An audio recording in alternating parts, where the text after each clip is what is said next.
Arkadaşlar merhaba. Bu bir tanıtım videosudur. Siemens NX Dazing Center 2606 Haziran ayı sürümünün yeni eklenen CAM metotları hakkında bilgi vermeye çalıştık. Nedir bunlar? Face mill, spiral taban atma metodu. Spiral bir şekilde taban atmayımızı sağlayan yeni metot arkadaşlar. Face mill zigzag metodu.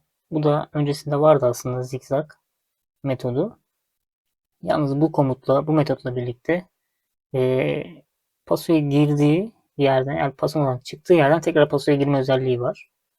Bir sonraki komutumuz 2D wall mill komutu. Yanal kesimleri daha basitleştirilmiş, daha hızlı bir aksiyon alabileceğimiz metot arkadaşlar. Son olarak linear devring komutu. Bu da şekilden de anlaşılacağı gibi parçamızın üst kısımlara pah atmamıza ve alt kısımlara pah atmamızı sağlayan komut arkadaşlar. Otomatikman takımı tanıttığımız zaman parçamızla beraber otomatik algılıyor. Çok kısa sürede atma işlemini gerçekleştirebiliyoruz.